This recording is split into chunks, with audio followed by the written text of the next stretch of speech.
காமராசர். தாயே தமிழே வணங்குகிறேன், உயிரே ஒளியே வாழ்த்துகிறேன். அனைவருக்கும் வணக்கம். எனக்கு பிடித்த தலைவர் காமராசர் பற்றி 3ஆம் வகுப்பிலிருந்து இந்துமித்ரா பேச வந்துள்ளேன். காமராசர் 1903ஆம் ஆண்டு ஜூலை 15 விருதுப்பட்டியில் பிறந்தார். அவர் பெற்றோர் சிவகாமி அம்மையார், குமாரசாமி. 6ஆம் வகுப்பு வரை மட்டும் படித்தார். காந்தி வழியில் விடுதலை போராட்டத்தில் ஈடுபட்டார். சத்தியமூர்த்தியை அரசியல் குருவாக ஏற்றுக்கொண்டார். ஆடுவோமே பள்ளு பாடுவோமே, ஆனந்த சுதந்திரம் அடைந்து விட்டோமே, நம் தாய் திருநாடு விடுதலைந்தது.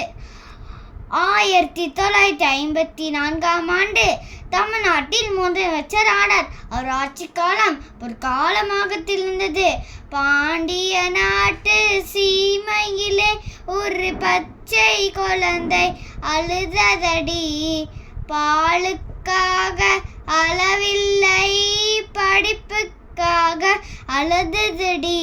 ஆம், காமராசர் தடுக்கி உழுந்தால் தொடக்கப்பள்ளி, ஓடி உழுந்தால் உயர்நிலை பள்ளி என்று சொன்னவனுக்கு கிராமம் தூறு பள்ளிகளை திறந்தார். மாடு மேய்க்கும் சிறுவனிடம் சாப்பிட வழி இருந்தால் பள்ளிக்கு வருவாயா என்று கேட்டார். அன்று கேட்ட கேள்விதான் உலகமே வியந்த மதிய உணவு திட்டத்துக்கு விட்டித்தது. அவர் ஆட்சி காலத்தில் விவசாயத்திலும் புரட்சி ஏற்பட்டது. வைகை அணை, மணிமுத்தாறு அணை, சாத்தனூர் அணை, ஆலியார் அணை, அமராவதி அணை என பல அணைகள் கட்டப்பட்டன. கல்வி புரட்சி மட்டுமல்ல, பசுமை புரட்சி மட்டுமல்ல, வெண்மை புரட்சி மட்டுமல்ல, தொழில் புரட்சி செய்தவர்தான் மக்கள் தலைவர் காமராசர். இதனால் ஆயிரக்கணக்கான மக்களுக்கு வேலை வாய்ப்புகளை தந்தார். நம் மக்கள் தலைவர். மக்களோடு மக்களாக மக்களுக்காகவே வாழ்ந்தவரான் மக்கள் தலைவர் காமராசர். அரசியல் என்றால் சேவை என்று சொன்னார். வரலாற்றின் ஒவ்வொரு பக்கத்திலும் வாழ்ந்து கொண்டிருப்பதுதான் நம் கருப்பு காந்தி காமராசர். பசிக்காக சோறு தந்தார், படிக்க பள்ளி கட்டி தந்தார், சைக்கிள் ஓட்டும் பையன்ட்டையும் சாதிக்கணும் என்று சொன்னார். தமிழ்நாட்டில் சிங்கம், கல்வி என்ற கோட்டைக்குள்ளே மக்களை சேர்த்த தங்கம்.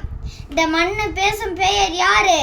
பசியை பார்த்த அழுத பாச தலைவர் யாரு? யாரு நீங்க சொல்லுங்க, யாரு நீங்க சொல்லுங்க, யாரு நீங்க சொல்லுங்க, சத்தமா, இன்னும் சத்தமா.